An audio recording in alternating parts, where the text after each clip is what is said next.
የሌማት ትሩፋት ሲቀረጽ ትልቁ ዓላማው ምንድነው?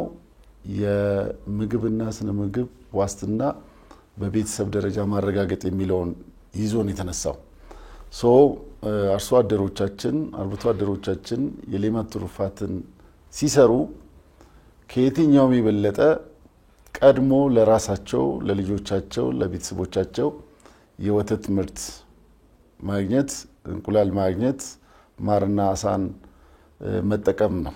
በሁሉም ክልል ዲግሪው ይለያያል። አንዱ ምናልባት ዶሮ ላይ ሊያዘነብል ይችላል፣ አንዱ የወተት ላይ ሊያዘነብል ይችላል፣ አንዱ አሳ ላይ ሊያዘነብል ይችላል እንጂ የሌማት ትሩፋት ሙሉ በሙሉ በኢትዮጵያ መሰራት የሚችልና እየተሰራም ያለ ስራ በመሆኑ ሰፊ ትልቅ የእድገት ጎዳና ላይ ነው ያለው።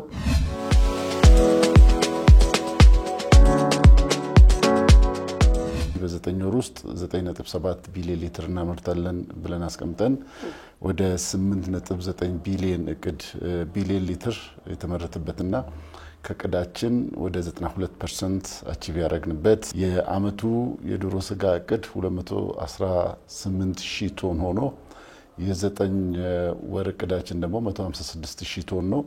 ከዛ ውስጥ 128,000 ቶን ተመርቶ ከቅዳችን 82% አቺቭ ያደረግንበት የእንቁላል ምርታችን ደግሞ ወደ 8 ቢሊዮን አቅደን የአመቱ ሲሆን 6.6 ቢሊዮን ደግሞ የ9 ወሩ ነው። ከዛ ውስጥ 6.3 ቢሊዮን እንቁላል ያመረትንበትና ከታርጌታችን 95% አቺቭ ያደረግንበት ነው።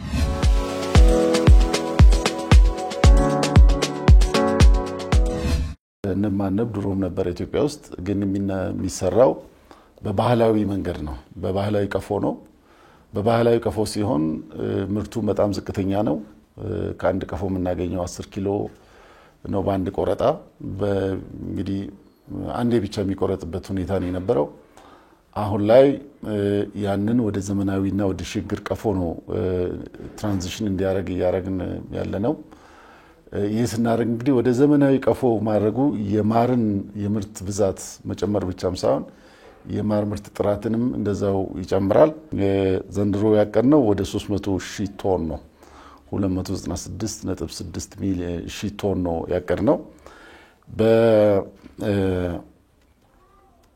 በ9 ወር ውስጥ 210,000 ቶን እናመርታለን ብለን በፐርፎርም ያደረግነው 215,000 ቶን ማር ተመርቷል ማለት ነው።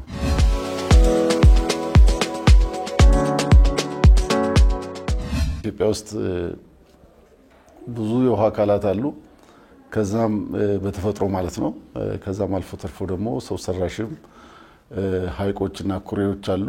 በነዛ በአቅማቸው ልክ መስራትንም በአጠቃላይ ዘንድሮ ላይ የአሳ ማስተር ፕላን አዘጋጅተን ከዛ ማስተር ፕላን ውስጥ ደግሞ ስትራቴጂዎችንም ቀርተን የአሳ ማምረት ፖቴንሻላችንን በተሻለ ሁኔታ ለመጠቀም 228,000 ቶን ለማምረት ነው እቅድ አድርገን ያዝነው።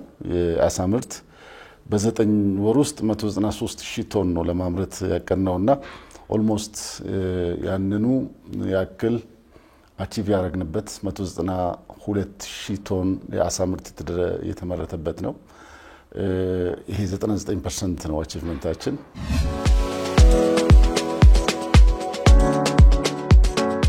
የማክሮ ኢኮኖሚ ማሻሻያ ከመጣ ወዲህ ትልቅ የእንስሳት ምርት ኤክስፖርት ጭማሪ ተገኝቷል። ያ ማለት እንግዲህ ከዚህ በፊት እንስሳቶች በዛ ቁጥር ቢኖሩንም ወደ ቄራ የሚመጣው እንስሳ ቁጥር በጣም ዝቅተኛ ነው።